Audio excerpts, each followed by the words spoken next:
These past few weeks, we've been discussing a message series na may kinalaman sa ating pagiging born again. Something that we have learned sa ating pagiging Christian at pag-attend sa church. That in the Bible, sinabi talaga yung specific na you must be born again. At kahit pa nga maraming tawag sa katulad natin, tayo ay nasanay na tinatawag na rin tayo bilang mga born-again Christians. And in the Bible, we see na pag ang tao ay naboborn again o nakakakilala kay Jesus Christ bilang Lord and Savior, nagkakaroon ng maraming magagandang mga pagbabago sa kanyang buhay. Maraming naging magandang pagbabago sa ating mga buhay. Many positive changes have occurred. And many people can truly say that now that they're born again, their lives have never been the same. And among many things na naging magandang pagbabago sa buhay ng isang Kristiyano, sa isang born-again Christian, yung nagkaroon siya ng greater appreciation of the Bible. Nagkaroon siya ng greater appreciation of the Word of God. Dahil sabi nga sa atin, sa 1 Peter chapter 1, verse 23, "For you have been born again, not of perishable seed, but of imperishable, through the living and enduring Word of God." Na ating napag-aralan previously, we've studied previously how the Lord used His Word. No? Paano ginamit ng Diyos ang kanyang salita para tayo ay maborn again o makakilala sa Diyos. Ngayon na tayo born again, patuloy niyang ginagamit ang Bible, ang Word of God, para naman tayo lumago sa ating pananampalataya at pagkakilala sa Diyos. Kumbaga, maraming magsasabi na born again Christian na ngayon, hinahanap-hanap na niya ang salita ng Diyos. Hinahangad niya na mas lalong mapag-aralan, mapakinggan, at mabasa ang Biblia. That the Bible now, the Word of God now, is very important to us. Hence, this is the title, the focus of our message for today, what the Word of God is to the born-again Christian. What the Word of God is to the born-again Christian. Minsan pa po tayo muko, pumikit, manalangin sa Panginoon. Let us commit to the Lord the study of His Word. Dear Heavenly Father, we thank you for today, for this opportunity you've given us to worship you once again, together with our brothers and sisters in Christ. And we thank you, Lord, that together with our brothers and sisters in Christ, we can study, hear, read, study your Word together.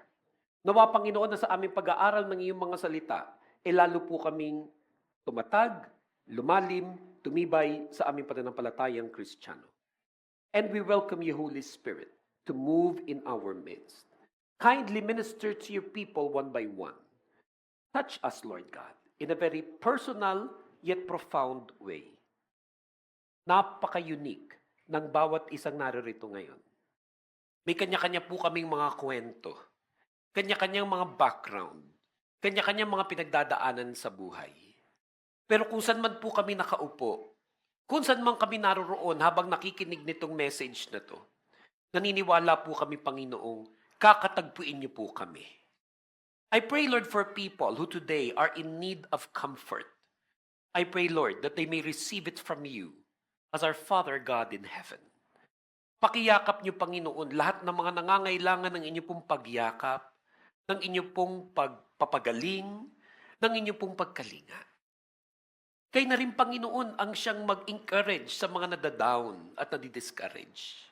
Magpalakas sa lahat ng mga nangihina at nanlulupaypay. At minsan bang magbigay ng pag-asa sa lahat, Panginoon, na nawawala na ng hope. But even today, Lord God, as we come to worship you, and even now, as we come to hear, listen, and study your word, we are so excited. Because we know, mangungusap ka po sa amin, that you will speak to us once again. Use your servant as your mouthpiece, as your instrument and channel of blessing. Nawa, lahat ng lalabas sa bibig ko, Panginoon, yung galing lamang sa inyo. As we worship you in spirit and in truth, We love you all of our heart, soul, mind, and strength as we pray. In the name of the Father, the Son, and the Holy Spirit, in Jesus' mighty name, this is our prayer. And all God's people say, Amen. What the Word of God is to the born-again Christian. Number one, para sa born-again Christian, ang Word of God, it's our spiritual milk. Para sa born-again Christian, number one ito, alam niya yan, ito na yung ginagamit ng Diyos para siya ay manorish at ma-feed. Kaya, kung paano yung ating physical body kailangang manorish at ma-feed. Ganun na rin ngayon, yung ating espiritu. Alam natin, dapat itong manorish at ma-feed. The Bible, the Word of God to us now, it's our spiritual milk. But in 1 Peter chapter 2, verse 1 to 3, it says, Therefore, rid yourselves of all malice and all deceit, hypocrisy, envy, and slander of every kind. Like newborn babies, crave pure spiritual milk, so that by it you may grow up in your salvation. Now that you have tasted that the Lord is good. Several things na mention dyan sa 1 Peter chapter 2, verse 1 to 3, na napakahalaga para sa atin na maalala at maunawaan. Una, yung sinabi dyan, that you have tasted that the Lord is good. Isa yan sa universal experience ng maraming mga born-again Christian. Na masasabi ng lahat ng nakakilala kay Jesus Christ, kung siya'y tunay na nakakilala kay Jesus Christ, pinaranas at patuloy na pinaparanas ng Lord sa kanya yung goodness of God. Kaya nga rin siguro, sobrang sumikat nung kantang yun, yung goodness of God. Dahil ito ay totoo sa buhay ng maraming mga born-again Christian na naranasan yung sinasabing goodness of God. Kaya nga raw, now that you've been born again and you now have experienced the goodness of God in your lives, sabi ron, crave a pure spiritual milk. Hangarin mo na nafi-feed ang iyong espiritu ng pure spiritual milk na alam na natin ngayon to be the Bible, the Word of God. And as we are nourished and fed spiritually with the Bible, with the Word of God, ano daw ang nagiging resulta nito? You are growing up in your salvation. Na mas lalo mo ngayon nauunawaan yung ibig sabihin na ikaw na ay naligtas or now that you are saved. Because a born-again Christian, among many things, is also someone who now understands that he has been saved. Na siya ngayon ay naligtasan ng Diyos, especially from the penalty of sin. Na kung paano, bago tayo na born again, bago tayo nakakilala kay Jesus Christ, tayo ay nabubuhay sa kasalanan, patay ang espiritu, at pag inabutan tayo ng physical death, sa impyerno pupunta, which is the penalty and consequence of being sinful. Pero dahil sa tayo na born again na, nakakilala kay Jesus Christ, nalaman na natin yung ginawa ni Yesu Cristo para sa atin, we are now saved from the penalty of sin. Kaya, nasasabi ng isang born-again Christian, I am born again and I am saved. Can you repeat after me and say those words? I'm born again and I am saved. Can you say it again? I'm born again and I am saved. At karugtong din nun yung I am forgiven. Karugtong din nun yung I am forgiven. Na dahil ikaw ngayon na born again, ikaw ngayon na naligtas, alam mo na ngayon na ikay napatawad ng Diyos through Jesus Christ from sinfulness. Kaya rin nasasabi rin ng isang born-again Christian na he has tasted that the Lord is good. Kaya nasasabi ng isang born-again Christian naramdaman na niya, naiintindihan niya, ibig sabihin na that the Lord is good kasi pinatawad sa kasalanan. Kaya the born-again Christian says, I'm born again, say it again, I'm born again, I'm saved, and I'm forgiven. Kaya rin, mula rin dito sa mga verses na ating binasa, yung 1 Peter chapter 2, verse 1 to 3. As we have tasted that the Lord is good, we crave pure spiritual milk, which we now know to be the Bible, the Word of God. At sa ating kakaaral nito, sa ating pagdinig nito, pagbabasa nito, ano daw ang nangyayari? We are growing up in our salvation. Mas lalo nating nauunawaan yung gospel, mas lalo natin nauunawaan yung finished work of Christ, mas lalo natin nauunawaan yung ibig sabihin ng pagiging born again. Therefore, kaya sabi dun sa verse 1, rid yourselves of all malice, all deceit, hypocrisy, envy, and slander of every kind.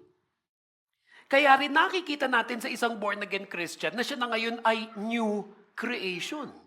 Na nagkakaroon na ng mga pagbabago sa kanyang pag-uugali, sa kanyang karakter. Na kung nung araw, malisyoso. Kung nung araw, deceitful. Kung nung araw, hipokrito. Kung nung araw, envious.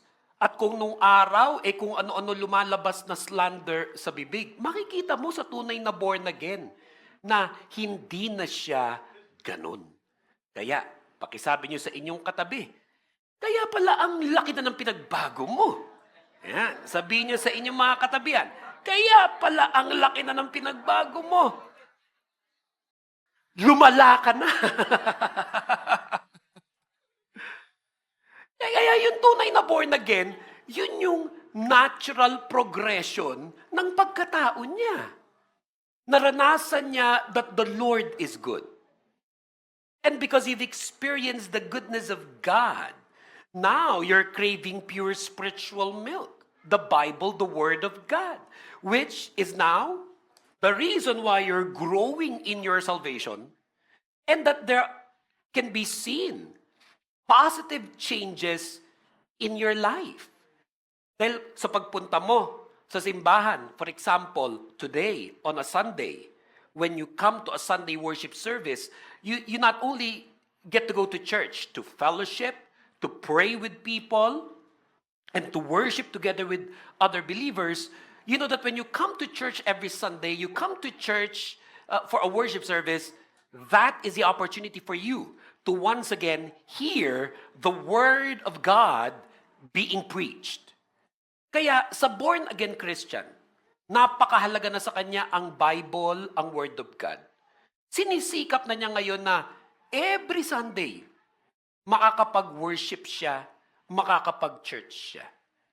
Pinagpiprayan ng isang tunay na born-again Christian na dalhin siya ng Lord dun sa church, kung saan dun siya mag-worship every Sunday, dun siya attend, magse-serve, magme-member, at dun din siya makakatagpo ng pastor, servant of God, na gagamitin ng Lord upang sa buhay niya, marinig niya yung pangangaral ng salita ng Diyos. You find this especially with many people who from the Philippines later would work or migrate to other countries. Malalaman mo talaga pag born again na eh. Hinahanap niya yung born-again Christian church. Kahit saan pa siya madala na liblib na parte ng mundo, maghahanap at maghahanap yung tunay na born-again Christian ng isang born-again Christian church. Because among many things, yes, he goes to church to fellowship, he goes to church to pray, he goes to church to serve and to worship with other believers, he knows na importante yun para ma-nourish at ma-feed yung espiritu niya. Na merong malinaw na church na dun siya uma-attend. At yung pastor na linagay ng Lord dun, yun yung gagamitin ng Lord sa kanyang buhay para mangaral sa kanya tungkol sa salita ng Diyos. We hear the Word of God preached in the church. Pwedeng sa umpisa, dahil bago pa lang siya sa bansang yon, o kahit pa nga bumalik sa Pilipinas para mag-for good, pwedeng sa umpisa, naghahanap-hanap pa, nagpipray, nagtatry ng Church A, Church B, Church C. But eventually, pinagpipray niya, saan siya dadali ng Lord? Ilalagay ng Lord para dun siya every Sunday, malinaw na nakikinig ng salita ng Diyos. Dahil sabi nga sa Hebrews chapter 10, 24 to 25, and let us consider how we may spur one another on toward love and good deeds, not giving up meeting together, as some are in the habit of doing, but encouraging one another, and all the more as you see the day approaching. We live in a time of many changes in our society. We live in a time that there are many changes throughout the world. Itong henerasyon na to, at least in the last 15 years, have experienced massive changes because of the internet, because of social media platforms, because of smartphones, and now because of AI, because of artificial intelligence. Naranasan pa natin during the pandemic something that we never thought would ever happen, and that is that the entire world will literally shut down, and that physical gatherings of any kind, including worship services in churches, were prohibited for such a time. Natatandaan niyo pa ba yung mga unang linggo at unang buwan ng pandemya? From March probably all the way to, let's say, April of May of 2020. Nung pinagbawal literally sa buong planeta ang physical gatherings, pati na ang mga physical worship services. Papanong biglang nabuhay ang mga Facebook accounts natin na minu-minuto ikaw na namimili ng iba't ibang mga online services, whether they were Facebook live services or they were recorded messages. May mga kamag-anak ako, dahil yung pamilya namin, halos lahat pastor. So napakarami kong mga kamag-anak na nagpapastor ng mga churches. Naging pagkakataon ko yun na napanood ko lahat ng worship service nila. No? Present din ako, bukod sa may worship service tayo, may worship service yung mga kamag-anak kong pastor. Pinapanood ko din, sinusuportahan ko din. At kayo man siguro, maraming mga napanood. Pero later on, nung nagkaroon na ulit ng mga physical gatherings at physical services, hindi na nawala yung mga online services na iyon. And on one hand, they're just really a blessing for a lot of people. Kahit ako, hindi na ako tumigil sa pag-online service almost every day, tuwing 2:30 a.m. ng madaling araw Dubai time hanggang mga 4 a.m. Naka-FB live ako. At ang mga recorded messages natin, they continue to be released almost every day, 5 times a day throughout the week. Ngunit, hindi po pwedeng hindi rin nagpi-physical service. Hindi rin po pwedeng hindi nagiging part ng isang physical church. When somebody tells me, Pastor, is it all right that I hear other pastors and preachers? Of course it's all right. Lalong-lalo na kung halimbawa, magkakalapit naman ang ating mga simbahan sa turo. Wag lang yung malayong-malayo at talagang totally opposite to what our church and what our ministry teaches theologically and even philosophically. Pero, hindi mo pastor yung mga pinapanood mo sa online ministries. Kumbaga parang mga supplements lang yun eh. Pero meron ka talagang pastor na yun yung nagpapastor sa buhay mo. At pinagpipray ko na lahat ng born-again Christian, malagay ng Lord dun sa church kung saan siya magme-member at saka kung saan magiging malinaw na yung pastor ng church na yun yung pastor niya. Isang paraan para malaman mo kung yung pastor, yun talaga yung pastor mo kasi kilala ka. Kaya yung iba, pag nagsasabing, pastor ko si ganyan, lalo na pag isang celebrity pastor, pag tinanong mo naman, kilala ka ba nun? Hindi mo pastor yun. Ano yun? Isang mahusay na preacher, isang sikat na preacher, pero para masabing pastor mo yun, dapat may parte sa buhay mo yun. Dapat pag sinabi mong pastor, yun yung pag minessage mo anytime, sasagutin ka. Dapat yun yung pastor, na pag sinabi mong pastor mo, pag na-ospital ka, malino yun yung bibisita sa iyo. Yun yung pastor na pag-alibaw, may anak ka, yun yung magde-dedicate ng anak mo. Pag ikakasal ka, yun yung magkakasal sa iyo. At malamang sa malamang, mamamatay ka din, yun din yung maglilibing sa iyo. Diba? Yun yung masasabi mong pastor mo eh. Ito, no offense sa mga malalaking mga churches, yung mga mega churches. Diba? Meron din silang mga sistema kung paano mula sa pinaka kilalang pastor nila, kahit malaki sila, meron pa rin silang mga nagiging local pastors that have personal impact in the lives of their members. Meron din ganon. Kaso nga lang, merong mga tao, they fall in the cracks in the midst of a large congregation. In the sense that they attend it probably every Sunday or they attend it online. Pero pag eto na, nanganak, kailangan i-dedicate ang bata. May sistema na fina-follow yun eh. Nakadalasan, bago makarating dun sa sistemang yun, dadaan ka dun sa membership process nila. Yung ibang mga nakikisabi na, pastor ko yun, church ko yun, hindi naman sila nagtiyaga dun sa membership process ng church na yun. Kaya naninindigan yung marami dun sa mga churches na yun, pag i-dedicate yung mga anak mo, dumaan ka muna dun sa proseso. Nakadalasan yung proseso, 6 na buwan, 1 taon. Kailan na i-dedicate yung anak? Bukas po.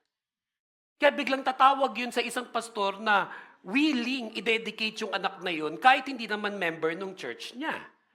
O di naman kaya kahit kasal, minsan pati sa kasal, uma-attend doon sa church na yon. Sinasabi niya, pastor niya yun, church niya yun. Pero hindi rin nga siya nagtiyaga doon sa membership process ng church na yun. Kaya nung ikakasal na, tinatanggihan sila. Nung sinasabi nilang, yun yung church niya, tinatanggihan sila nung sinasabi nila, yun yung pastor nila. Kaya again, maghahanap na naman ng isang pastor na maaring pumayag kasi, kailan ba yung kasal niyo? Bukas po. Ganon. Pero, hindi siya kasi nag-grow dun sa understanding na gaano ba ka-importante yung Word of God sa'yo? Kasi kung importante yung Bible, yung Word of God sa'yo, pinagpipray mo sa Lord, daling ka dun sa church. Kung saan dun mo mapapakinggan yung Word of God na yun every Sunday. At nagiging malinaw sa'yo na dahil dun sa church na yun, dun ka hindi lang nagpe-fellowship, nagpe-pray, nagwo-worship, doon ka na nag-member, at dahil doon ka nag-member, yung pastor na nagpe-preach, yun yung pastor mo. Yun yung pastor na ginagamit ng Lord sa iyong buhay para mangaral sa iyo. Kaya tuloy, every Sunday, when it comes to worship service, and there is a preaching, I would like it that every pastor throughout the world, even if he is preaching to his congregation, should always preach faithfully, receiving from the Lord the message that God wants that congregation, and if it will be broadcasted worldwide, many people to hear without any bias. Ibig sabihin, I would always encourage, especially younger pastors, wag na wag kayong magpipreach na meron kayong intention na may patamaan. Halimbawa, kagabi, nabwisit ka doon sa isang leader mo sa church. Biglang pagdating nung Sunday, yung preaching, may kinalaman doon sa pagkabwisit mo, doon sa leader mo nung Saturday. Bakit mo idadama yung buong church? At wag mo nga hayaan na yung emosyon mo ang siyang magiging basehan, ano yung ipapangaral mo? I always say this, kung meron akong leader sa church, na maaring may gusto kong sabihin sa kanya nung Sabado, one-on-one ko na lang siya. Magmi-meeting na lang kami. Pero yung preaching on a Sunday, I understand how important that preaching is. That everyone who comes to church can truly say, I went to that church, I heard the Word of God, at nangusap ang Panginoon sa akin. Na kahit pa nga, malinaw na para sa iyo. Kahit pa nga na habang nangangaral, may konting kirot. Alam niyo ba, yan ang isang hangarin ninyo na pag kayo uma-attend pag Sunday to hear the Word of God. Yung, kung ano yung dapat makorek, kung ano yung dapat ma-rebuke, yung dapat matuwid sa ating buhay, mangyari. Kaya nga ang sabi dun sa naunang verse natin, rid yourself of malice, of hypocrisy, of envy, of slander of many kinds. And if dumating yung Sunday na yun yung araw na, ay, para sa akin yung message, tanggapin mo yun. At pagkatapos sabihin mo, thank you Lord, nakorek ako. Thank you Lord, natuwid ako. Diba? Saka na yung, sana nandito yung asawa ko para tamaan siya. Saktong-sakto para sa kanya yan. Saktong-sakto. Kaya kung katabi nyo ang inyong mga asawa ngayon, makikinig ka pag Sunday. Makikinig ka pag Sunday. But instead of always thinking about other people, iniisip mo, teka, itong Sunday na to, I'm really excited. I'm really ready. I want to be nourished and I want to be fed spiritually by the pastor that God has given to my life. And along with that, yung pag-aaral ng salita ng Diyos, dahil napaka-importante na sa iyo, kaya nagiging importante sa iyo pati yung church. Na bukod sa you come to the church on a Sunday to hear the pastor preach, nakikita mo na ngayon yung kahalagahan of joining a Bible study group. You know, I come from a generation na napakasimple ng mga activities ng church. Dahil bago ko ipinanganak, born again na yung mga magulang ko. So I literally grew up in church, being brought up to church as a toddler myself. Kaya I grew up in a generation na ang tawag mo sa mga church activities, napakasimple. Pag Sunday worship, edi Sunday worship yon. Pag kasabay ng mga adults na nag-worship or before ng worship, may tinatawag noon na Sunday school. Na hati-hati yung mga, ito yung mga kids Sunday school, youth Sunday school, men Sunday school, women Sunday school, o mga senior citizen Sunday school. Tapos kung merong mga evening service, ang tawag namin nung araw dun Vesper service. Pag weekday, may prayer meeting. Either Wednesday or Thursday, yung prayer meeting ng church sa gabi. Tapos yung also within the week, may tinatawag na Bible study group. Later on, nagbago ang tawag doon sa Bible study group. Tinawag na cell group, tinawag na small group, discipleship group, life group. Tapos kung ano yung pangalan ng church niya, yun ang itinatawag dun sa grupo na yun. Kahit sa atin, tinawag din natin yung ating mga grupo na rise up groups. Pero kahit ano pa pagsasabi ng mga tao tungkol dyan, ipalit na pangalan tungkol dyan, ang ending pa rin naman din yan, ito ay Bible study group. Kung saan, ang maganda, yung iprenich ng Sunday, pagdating ng weekday, kung ikay nakatagpo na ng Bible study group na doon ka pinasali ng Lord sa church na kinabibilangan mo, doon lalong mapag-uusapan yung preach nung Sunday. Mas lalong may explain at yung iba pwedeng magtanong o magdagdag o magbigay ng kanilang practical application of the message. Nang hindi lang ito, umattend ako nung Sunday, na-bless ako. And then pagkatapos nun, nalimot na. Ang dami kayang ganun ang nangyari sa kanilang Christian life. Every Sunday, nabibless. Pero pagdating ng Monday, nakakalimutan din. Pero when you know that you're part of a Bible study group, together, you are helping each other grow in your salvation. You're helping each other to practically apply in your lives the Word of God and fulfill the command of the Lord concerning discipleship. Na sa pamagitan ng church na kinabibilangan mo, sa pastor na binigay sa inyo, o Bible study leaders, nung Bible study group na yon, nadi-disciple ang mga tao in that Bible study group to become true believers and followers of the Lord Jesus Christ. Dahil sabi sa Acts chapter 2, verse 42 to 47, they devoted themselves to the apostles' teaching and to fellowship, to the breaking of bread and to prayer. Everyone was filled with awe at the many wonders and signs performed by the apostles. All the believers were together and had everything in common. They sold property and possessions to give to anyone who had need. Every day, they continued to meet together in the temple courts. They broke bread in their homes and ate together with glad and sincere hearts, praising God and enjoying the favor of all the people. And the Lord added to their number daily those who were being saved. Na nung araw pa man, nakita na ng mga mananampalatayang Kristiyano yung kahalagahan na sila'y nagkakasama-sama. That they're together in discussing the apostles' teaching. Na kung ano itinuro sa kanila ng kanilang mga spiritual leaders, nung nagkasama-sama sila, pinag-uusapan nila ito lalo. At habang pinag-uusapan nila yung salita ng Diyos, doon nangyayari yung fellowship nila. Kaya lalo silang nagkakaroon ng bonding or stronger relationships. Because people really start attending church first through the worship service, and they probably don't know many of the people.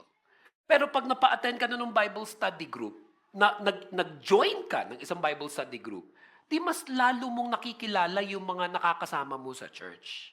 Dahil nakakapagkwento, nakakapagpatotoo, minsan hindi naman kailangan napaka-formal nung testimony portion, pero yung nagkasama-sama lang kayo doon, ay, doon ka pala nagtatrabaho, o doon ka pala sa Pilipinas, and then that will be nurtured to becoming a true relationship.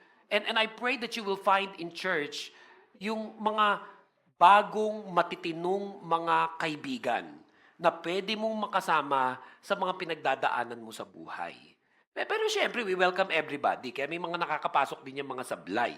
Di gamitin ka rin ni Lord para dun sa mga sablay. Diba? Kaya pakisabi mo sa katabi mo, praise the Lord sa mga sablay. Diba? Lahat naman tayo. May kanya-kanyang kasablayan sa buhay. Amen. Amen. Meron lang nga mas malala talaga. Ano? So, minsan may ganito magsalita. Dahil napasali ka doon sa Bible study group na yon, akala mo nung araw, malala ka na. Mas malala pala yung isang yun. O di kaya may mga matindi ka pinagdadaanan sa buhay.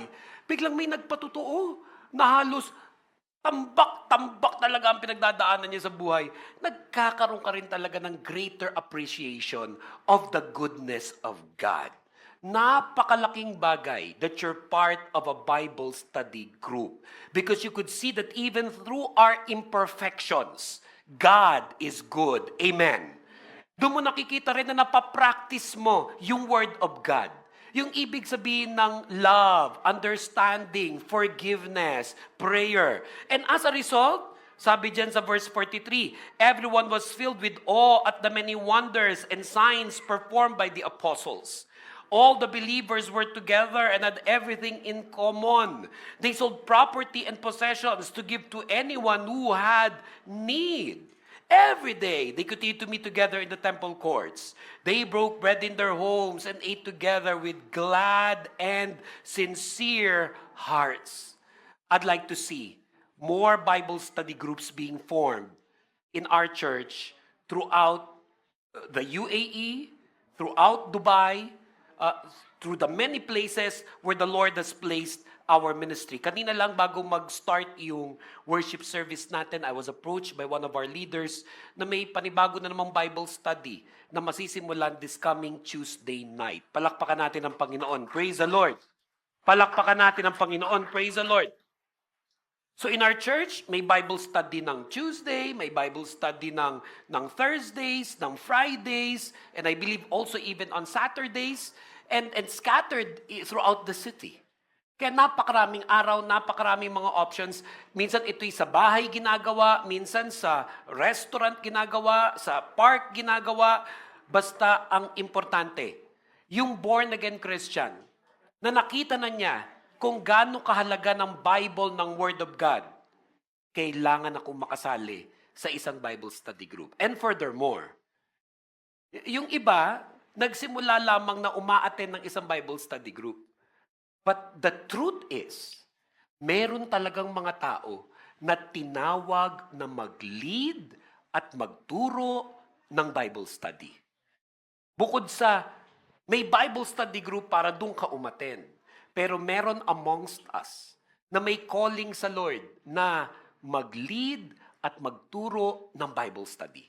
I pray that eventually, through our church, through this church, if that is your calling, ma-fulfill mo yung calling mo na yan sa Lord.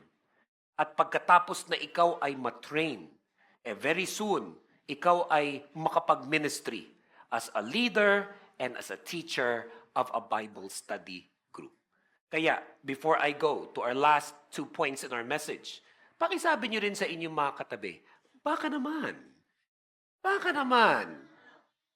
Baka naman, ha? Pwede ka mag-lead at magturo ng Bible study. Amen ba dyan? Di ba? Minsan pa, pakisabi nyo sa mga katabi nyo with feelings, baka naman. Di ba? Baka naman. Baka naman. Palakpakan natin ang Panginoon. Praise the Lord.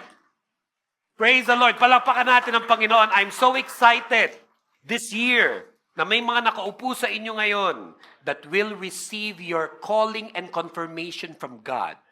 You're meant to lead and teach a Bible study.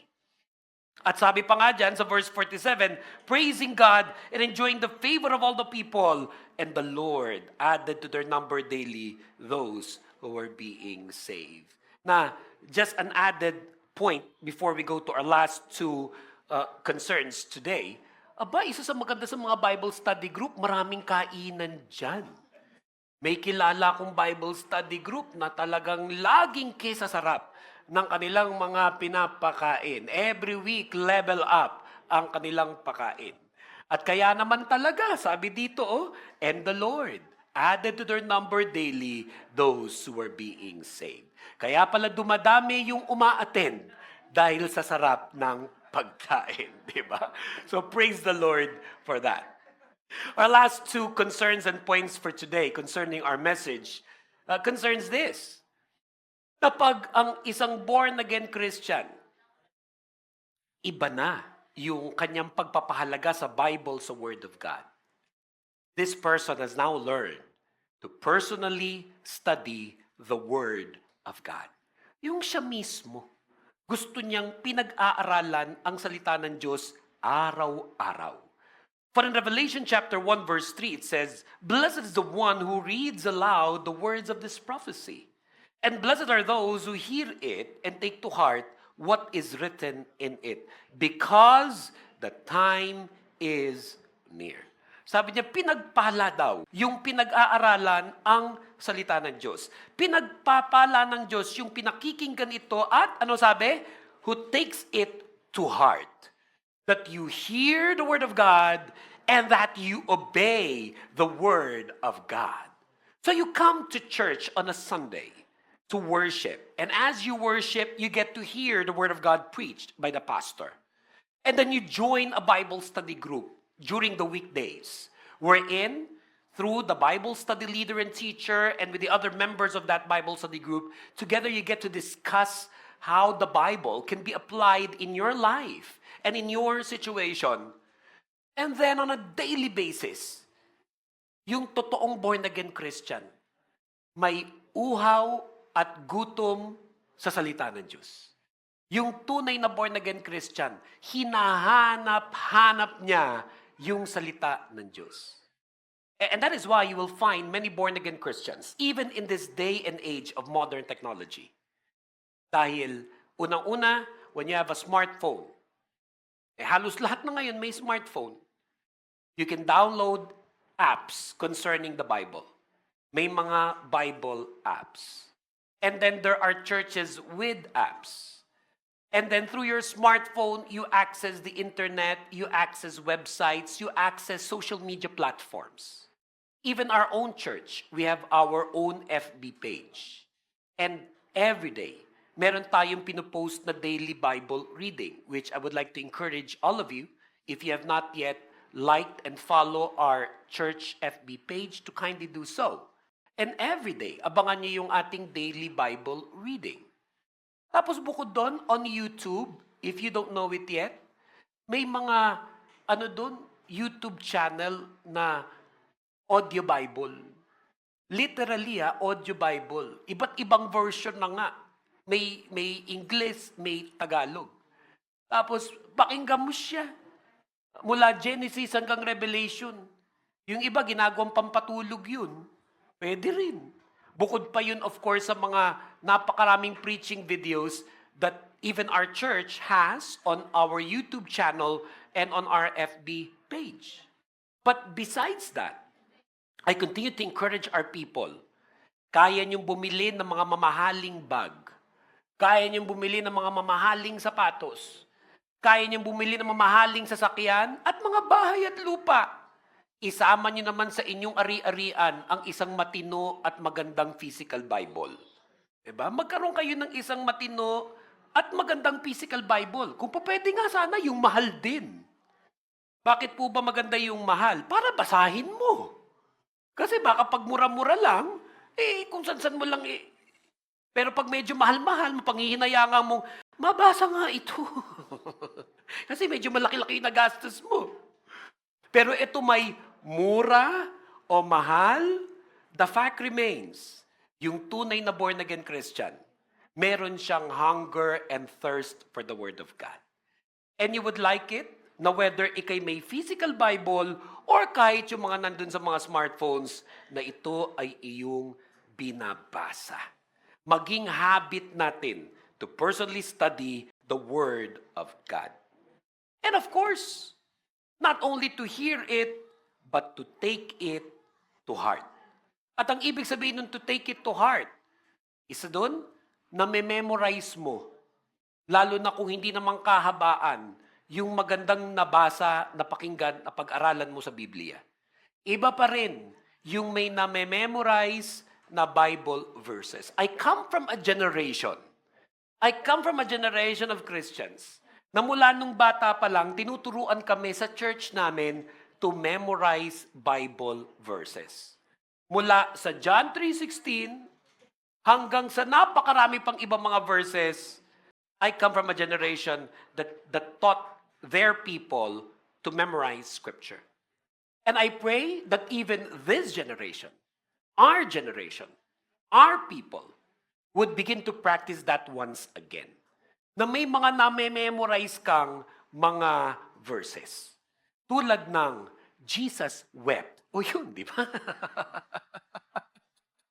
Pastor, meron ako na-memorize. Jesus wept. O, di ba? O, sige na nga. At least achievement yan. Makapagsimula ka man lang doon. Hanggang sa mamaya. I don't know specifically, pero my brother, Pastor Romel Guevara, was a worship leader sa isang gathering in the Philippines just this year, kung saan maraming Christian politicians stood to speak. At isa doon si Manny Pacquiao. And if there was one thing that Manny Pacquiao did, I think, was not to recite a verse, but to recite a book. He actually recited a book from the Bible. From memory. Hindi ko lang sure exactly kung anong book yun, pero parang James yata yun. Parang James, if I'm not mistaken. Ang James, 5 chapters yun eh. 5 chapters. Minemorize niya. Diba? Kaya pakisabi mo sa iyong katabi, who knows? You're next. Diba? Pumili kayo na i-memorize. Psalms, para hindi masyado mahaba. 150 chapters lang. Diba? O kaya Proverbs and the rest. But I would like to encourage you to begin taking to heart the Word of God. Na pag merong verses, meron even in this preaching today that made an impact in your life, masimulan ko nga, i-memorize ko yan. Kayo naman nagme-memorize pa rin hanggang ngayon. Tulad halimbawa ng utang ng mga tao sa inyo, hindi ba't namin-memorize nyo yan? Iba mga bagay, nakakalimutan natin, pero yung mga may utang sa atin, natatandaan natin yan. Yung utang natin, nakakalimutan natin, pero yung mga may utang sa atin, natatandaan natin yan. Begin to memorize the Word of God. Pero ang ibig sabihin din nun to take it to heart, of course, is application. Na ito ay ating sinusunod sa ating buhay. Ina-apply natin sa ating buhay. And those that do these things experience a different kind of life. Yung born-again Christian that now understand that the Bible, the Word of God, is important to him. They're seeing the results. They're seeing the beautiful results in their lives, in their speech, in their thinking, in their decision-making, in their relationships with people. Hindi po pwede na ikaw ay nananourish, na-feed ng Word of God, ina-apply mo ito sa iyong buhay that you don't get to see the beautiful results. Imposible yun eh. Ang tao na nakikinig at sumusunod sa salita ng Diyos, nagkakaroon ng mga breakthroughs sa kanyang buhay. At masasabi niya talaga, today, I am blessed by God. Can you repeat after me and say those words? I am blessed by God. Can you say it again? I am blessed by God. Can you say it again? I am blessed by God. And that is why when you're blessed by God, you don't want to be selfish and just keep it to yourself. If the Word of God has been so important in your life that it has transformed you and has changed you, you want others. You want your family members. You want your relatives. You want your workmates. You want your housemates. Anybody whom God is giving to you to interact with to also experience that blessing. You want those people to experience that blessing as well. So those who are truly born again, they learn to personally share the Word of God to others. Na-bless ka eh. At dahil na-bless ka, gusto mo pati yung mga kasama mo, ma-bless din. So you share the Word of God to people. In 2 Timothy chapter 2, verse 2, it says, "And the things you have heard me say in the presence of many witnesses, and trust reliable people who will also be qualified to teach others." Again, 2 Timothy chapter 2, verse 2 says, "And the things you've heard me say in the presence of many witnesses, and trust reliable people who will also be qualified to teach others." Nun pa man, sinabi na ng Lord, through people like Paul, sabi niya, sabihin mo sa kanilang lahat, yung mga napakinggan nila sa iyo, na-bless sila. O ngayon, magpa-train sila para yung mga narinig nila sa iyo, sila rin matrain para masabi rin ito sa iba. So that more and more people will get to receive that same blessing. At anong blessing yun? Yung blessing na pinag-uusapan natin even at the start of this message. Now that you have tasted that the Lord is good.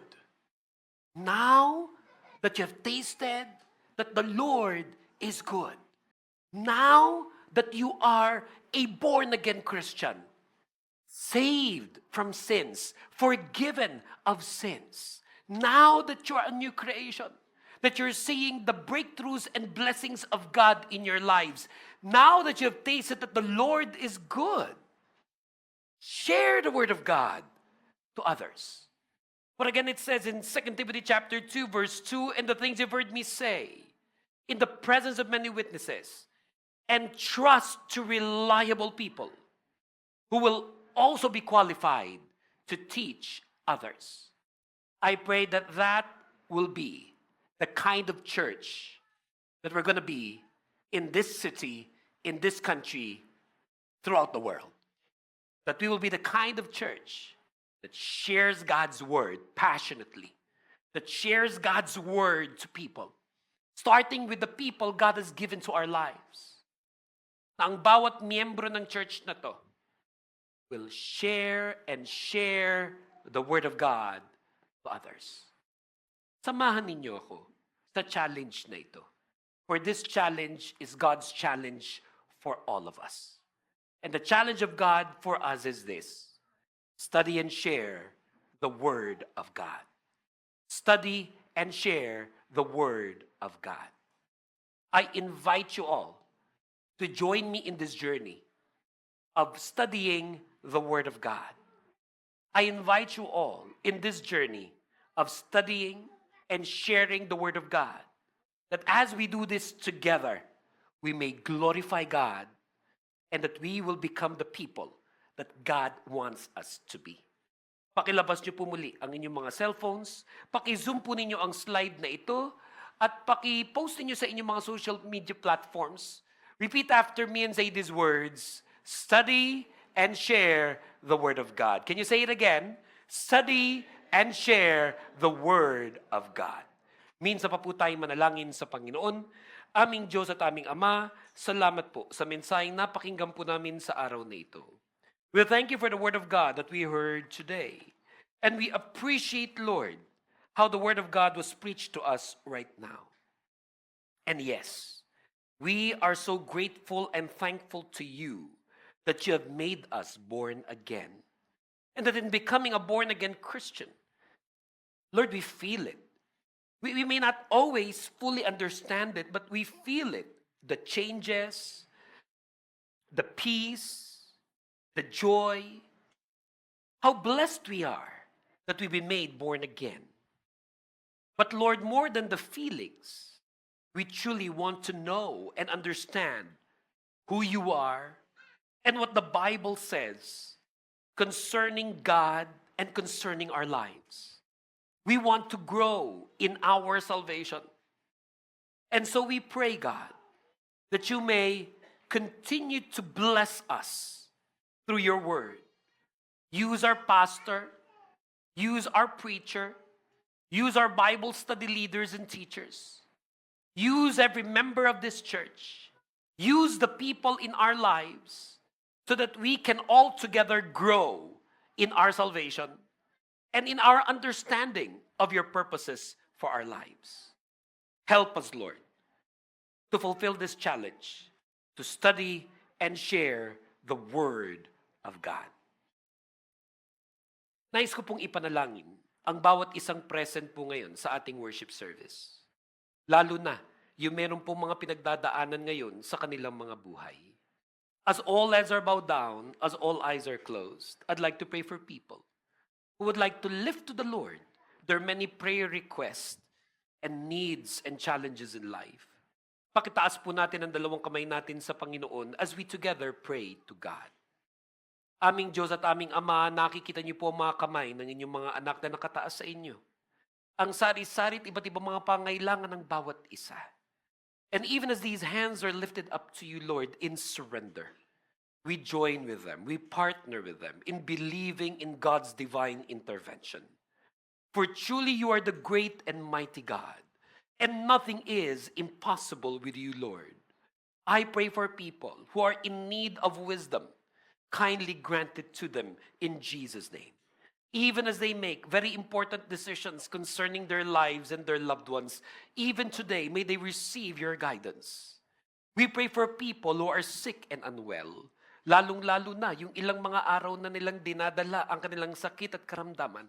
Ito may simpleng ubo, sipon, lagnat, trangkas, so ano pa mang karamdaman o sickness. We pray in the healing touch of our God.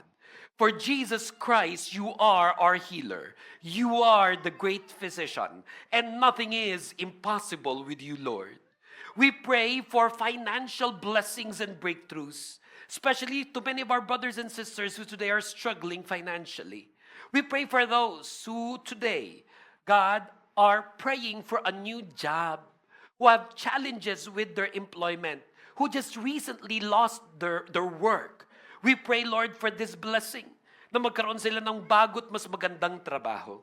Pinagpipray po namin who today, in their jobs, they're praying for their promotion. They're praying, Lord, for their security and stability.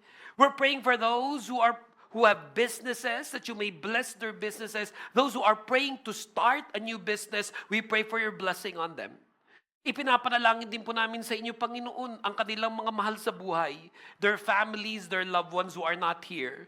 As they pray for the situation of their loved ones, we lift them to you. Even those who are praying for the salvation and spiritual restoration of their families and loved ones, we join them in praying for them. And even today, as we lift our hands to you, we continue to pray also for the Middle East, for Dubai, UAE. Lord, na matapos na yung krisis ng Amerika, Iran at Israel, na nadamay pati ang buong lugar na to, we pray for the end of this crisis in Jesus' name. We pray, Lord, even for our country, the Philippines, na may sarili ring krisis na nagaganap sa aming bansa. Dalangin namin, Panginoon, ang pag-ahon at pagbangon ng aming bayan. And even as we close this prayer, as your servant, as your pastor in this church, I pray for everyone who's lifting their hands unto you, that you may bless them. Kindly bless your people, physically, mentally, emotionally, spiritually, and even financially, as we pray in the name of the Father, the Son, and the Holy Spirit. In Jesus' mighty name, this is our prayer, and all God's people say, Amen. Come and give the Lord the best clap offering that you could give to Jesus today.